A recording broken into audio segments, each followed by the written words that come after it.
요즘 흔히 사회에 살다 보면 주로 어르신들로부터 이런 얘기를 종종 듣습니다. 혀를 이렇게 차시면서 사람이 없다, 믿을 사람이 없다, 의지할 사람이 없다, 그런 이야기를 그래도 나이 좀 지긋이 드시고 또 머리가 백발이 되신 어른들께서 한 번씩 하시는 것을 듣습니다. 집값이 자꾸 떨어지니까 당연히 집을 살 사람이 없죠.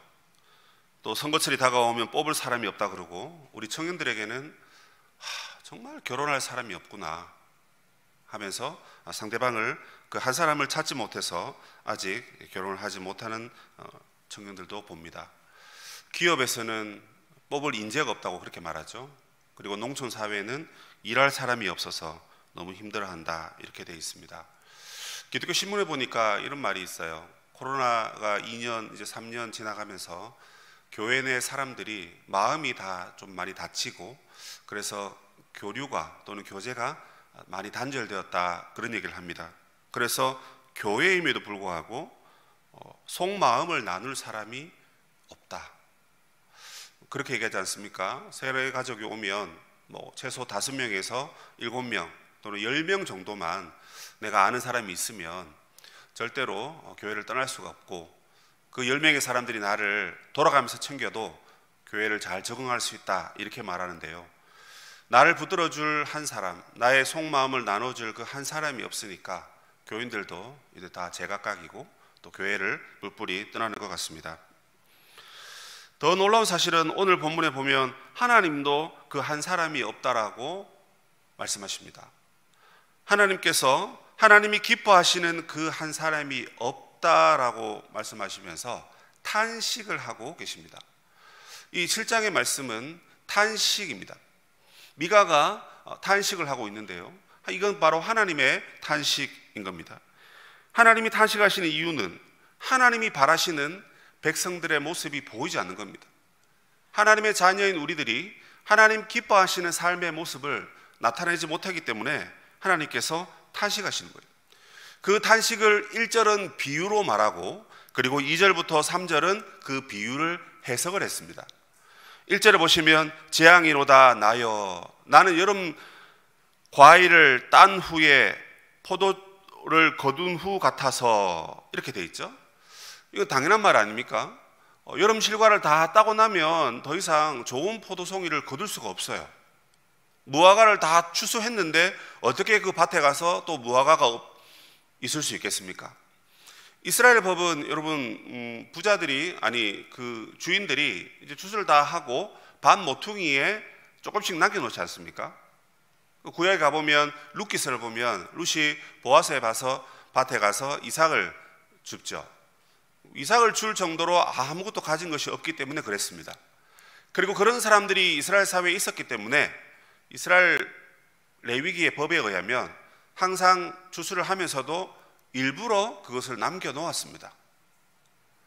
그러니까 뽑아서 그냥 이렇게 줘도 되는데, 그러면 또 자존심도 상하고 마음도 아프고 가진 자라고 약자에게 더 의시될 것 같기도 하고, 그래서 하나님께서 약자들을 위해서 일부러 남겨놓으라 하신 거예요. 그래서 남겨놓아서 근데 나중에 그 다음 날 되면 이제 가난한 자들이 와서 그것을 수확을 해 가는 것입니다. 그런데 1절에는요, 이 추수한 후에 가난한 자들을 위해서 남겨놓아야 할 것들이 있어야 하는데 그것마저도 지금 없다라는 것입니다. 그래서 지금 탄식하는 겁니다. 그러니까 여러분, 이 배고픈 자가 이제 추수가 끝났구나, 그러면 우리를 위해서 남겨놓은 그 한 톨의 이삭이라도 있으면 내가 가서 주어야지 해서 밭을 나갔는데 아무것도 없는 것입니다. 그럼 그 밭을 본 이 가난한 자의 마음이 어떤 마음입니까? 실망입니다. 실망. 허망해지는 것입니다. 하나님께서 우리를 심으셨습니다. 그리고 무럭무럭 자라게 하시고 열매 맺게 하셨어요. 얼마나 여러분 많은 복을 주셨습니까? 아까 우리가 고백한 것처럼 10,000가지 은혜를 받았다, 이렇게 되어 있습니다. 우리 그 기도 운동하시는 분들 보니까 감사 제목 100가지 적어라, 이렇게 하는데 집사람이 막 100가지를 막 적고 있더라고요. 꾸역꾸역 적고 있는데 참 어려운 것 같더라고요. 그래서 저도 옆에서 가만히 생각해 보니까 속으로 한번 이렇게 손꼽아 봤습니다. 100가지는커녕 10가지도 사실 잘 기억이 안 나더라고요. 그러나 여러분, 우리가 받은 은혜는 사실 만 가지 아니라 만 가지 이상의 은혜이지 않습니까?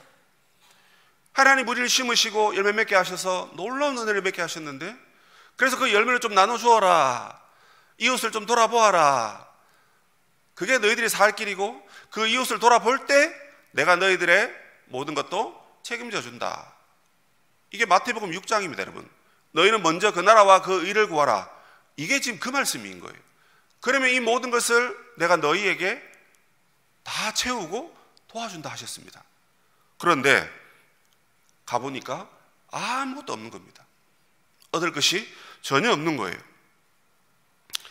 그래서 하나님이 지금 이 이스라엘 모습을 보시고 실망하신 것입니다. 하나님께서 지금 교회를 보시고 낭망하신 거예요. 하나님께서 성도인 우리를 보시고 사역자인 저를 보시고 하나님께서 지금 탄식하시고 낭망하시고, 그래서 고개를 지금 떨구고 계시는 그런 본문이 오늘 말씀입니다. 특별히 여러분, 포도송이와 무화과가 없다라는 것은 이거 심각한 문제입니다.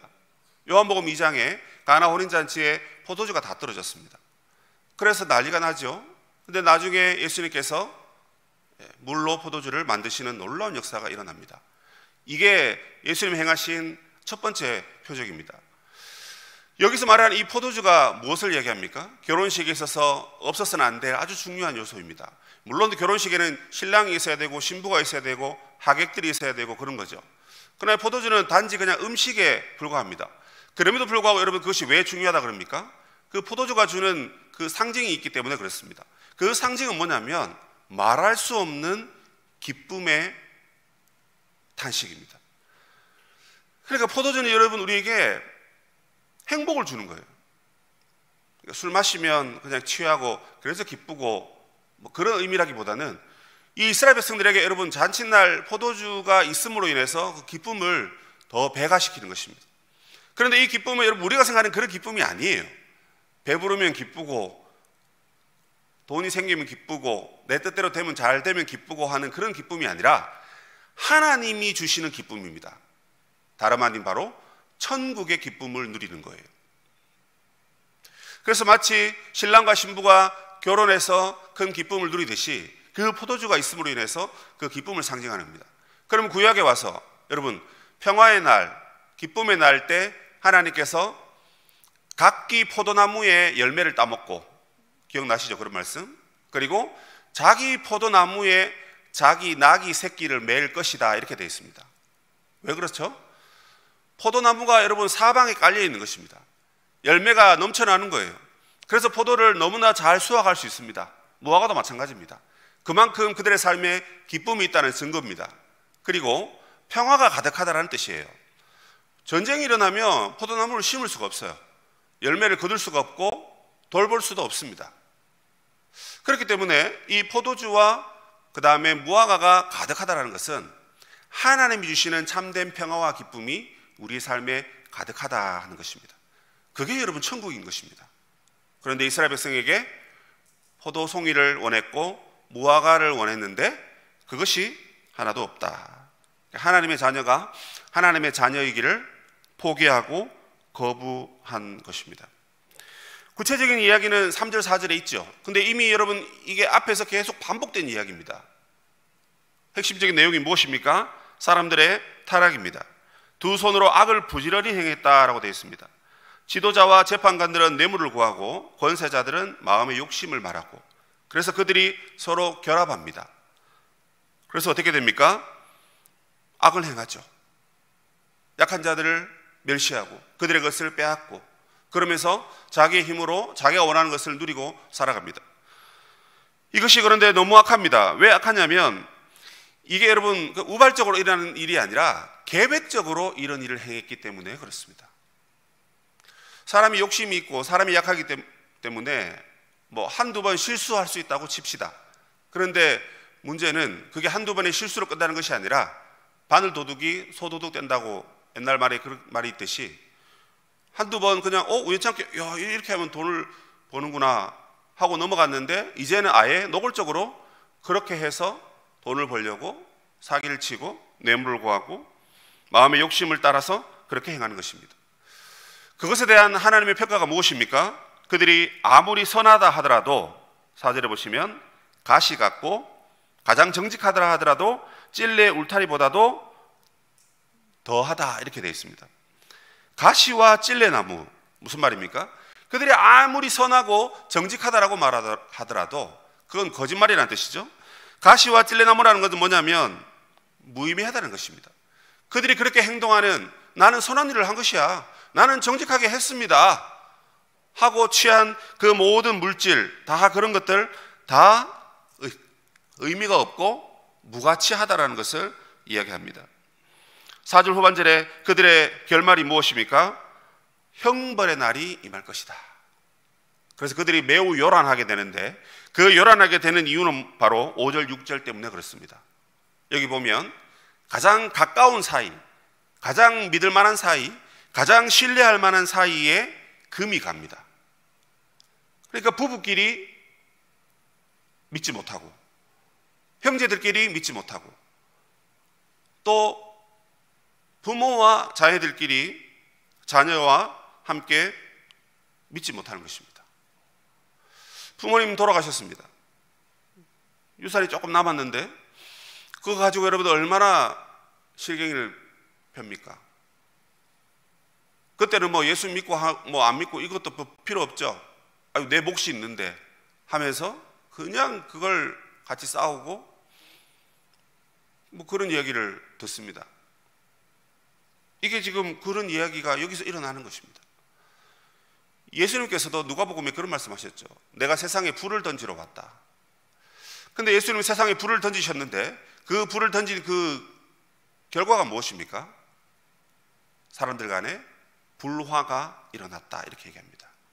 가족들 간에 불신이 일어나고 믿지 않고 그렇게 된 것입니다. 거기서 말하는 불은 아마 예수님이 말씀하신 하나님 나라 복음일 것입니다. 그 하나님 나라 복음이 이제 세상에 선포될 때 사람들은 믿는 자와 믿지 않는 자들이 서로 불화하고 대립하게 될 것이다 하는 그 이야기인데요. 사실 오늘 본문에도 그런 의미가 담겨져 있습니다. 그래서 이 선지자는 얼마나 이 죄악의 심각성이 가득하냐, 가족끼리도 믿지 않는 세상이 되어버린다 하는 것입니다. 그래서 결국에는 모든 관계가 깨어지고 붕괴하고 마는 그런 어려움들이 일어나게 된다는 것입니다. 그러므로 우리 세상은 이 정직한 사람들과 그 다음에 그렇지 않은 사람들이 서로 대립하는 것을 보게 됩니다. 이 세상의 경건한 자들, 무릇 정직한 자들, 거짓이 없는 자들, 그 사람들이 발을 디디고 살아가기는 너무나 힘든 사회입니다. 사람들은 모두 자신의 이익과 생존을 위해서 때로는 가족까지 팔아먹는 그런 시대가 되었기 때문에 그렇습니다. 지도자들은 여러분 얼마나 뇌물을 요구하고 또 자신들이 원하는 것을 마음의 욕심을 펼치려 합니까? 근데 여러분 이 지도자 한 명의 타락으로 인해서 온 백성이 여러분 신음한다면 그 지도자는 정말 여러분 이 성경에 기록된 대로 큰 형벌을 받을 것이 분명합니다. 욕망을 따르는 삶과 정직과 경건을 위하는 삶이 항상 대비가 됩니다. 가족 간에도 대비가 되고 그리고 결국에는 이 세상에 두 부류가 남아서 늘 싸우는 대립의 관계를 유지하게 될 것입니다. 하나님 말씀은 이 땅에 공의와 정의가 사라지면 관계가 깨어진다. 즉 모두 원수가 되어버린다는 것입니다. 생각해 보십시오. 의인은 없나니 하나도 없다. 하나님을 깨닫는 자도 없고 다 한 가지로 치우쳐서 악을 행하는 자들이 가득하다라고 다윗이 그렇게 고백했고 그 다윗의 고백을 로마서 3장에 바울이 또다시 한번 고백했습니다. 그러니까 여러분 이 땅에 하나님을 알만한 것이 없고 하나님을 깨닫는 자도 없어서 전부 다 악을 행하면 서로 여러분 악한 자들끼리 대적하면 누가 더 세냐 누가 이기냐 결국 여러분 불화가 일어나고 대립이 일어나고 서로 멸망할 수밖에 없는 그런 상황인 것입니다. 모두가 원수가 되고 마는 이 어떤 사회의 모습, 오늘 우리의 사회 모습을 들여다보면 사실 이런 모습들이 적지 않게 보이죠. 그러면 그런 모습 가운데 우리도 살아남으려면 우리의 정직을 포기해야 할까요? 우리의 경건을 또 포기해야 하겠습니까? 그렇지 않습니다. 미가 시대는 여러분 이 문제를 해결하기 위해서 사람들이 얼마나 노력했는지 모르지만 미가 시대는 여러분 다윗 이후로 가장 잘 살던 시대였습니다. 가장 경제적으로 부한 시대였어요. 그러면 경제적인 문제가 이 모든 문제를 해결할 수 있느냐? 아니라는 것입니다. 오히려 경제적으로 부할수록 지도자들은 더욱 부를 요구하고 더욱 욕망을 채우기 위해서 사람들을 더 억압했죠. 그래서 부한 자는 더 부해지고 가난한 자들은 더 가난해지는 그런 삶을 그 시대에 살아갈 수밖에 없었습니다. 그래서 미가 선지자는 이렇게 탄식하며 이야기하는 것입니다. 재앙이로다 나여. 야, 정말 재앙이다. 하나님의 백성에게서 하나님의 백성다운 삶이 없으니 이 얼마나 큰 재앙인가. 그리고 모든 관계가 깨어지고 모두 다 아파하고 신음하고 있는데 도대체 이 문제를 어떻게 해결할 수 있을까? 예언자는 정직한 사람, 경건한 사람, 그 한 사람이 없기 때문에 이렇게 오늘도 탄식하고 있습니다. 세상에도 사람이 없다고 탄식하는데 여러분, 교회는 어떻습니까? 한 교회가 담임 목회자를 새로 세우려고 수많은 사람들의 원서를 받는 걸 봅니다. 원서를 50통, 100통 그 이상도 받는데 고개를 흔들며 그렇게 얘기합니다. 수많은 원서를 보면서도 야, 우리 교회 담임 목회자가 될 사람이 이렇게 없나.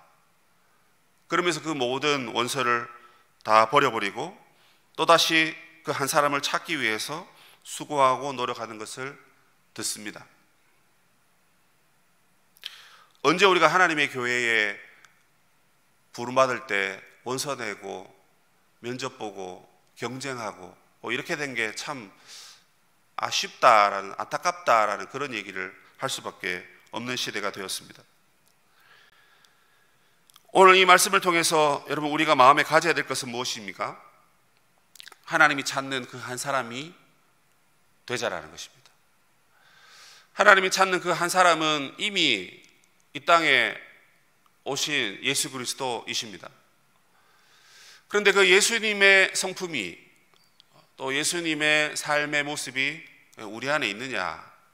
그러면 그게 여러분 하나님 찾는 한 사람이 될 수 있고, 만약에 예수님의 흔적이 우리에게 없다면 우리는 그 한 사람이 될 수가 없습니다. 그러면 예수님의 좋은 점만 여러분 우리가 본받아야 됩니까? 아닙니다. 예수님이 제자들을 위해서 희생하시고 죄인들을 위해서 자기의 몸을 내어주신 것처럼 교회를 위해서 바울이 흘린 그 고난의 피, 예수 그리스도의 흔적, 그런 것이 또 저와 여러분의 삶 가운데 있어야 하는 것입니다. 그래서 여러분, 하나님이 찾는 신실한 한 사람, 하나님이 찾는 충성된 한 사람, 하나님 찾으시는 경건한 한 사람이 저와 여러분이 되었으면 좋겠습니다. 여러분, 자녀들을 어떻게 기르고 싶습니까? 하나님이 찾으시는 신실한 사람으로, 그 한 사람으로 키우시면 됩니다. 우리 교회 주일학교가 여러분 어떻게 이 아이들을 가르쳐야 됩니까? 하나님이 찾는 경건한 한 사람으로 키워가야 할 줄로 믿습니다. 세상에서 여러분 우리가 어떤 사람이 되었든지 간에 하나님 보시기에 하나님이 기뻐하실 만한 그 한 사람이 되면 되는 것 같습니다. 먼저 그 한 사람이 되신 예수 그리스도를 우리의 마음에 깊이 묵상하시기 바랍니다. 그리고 그 주님이 우리에게 주신 은혜를 덧입고, 또 주님이 죄인들을 위해 수고하신 그 고난의 눈물, 그런 것들을 우리가 본받고, 그래서 저와 여러분이 하나님이 찾으시는 그 한 사람이 되는 은혜가 있으시기를 주님의 이름으로 축복합니다.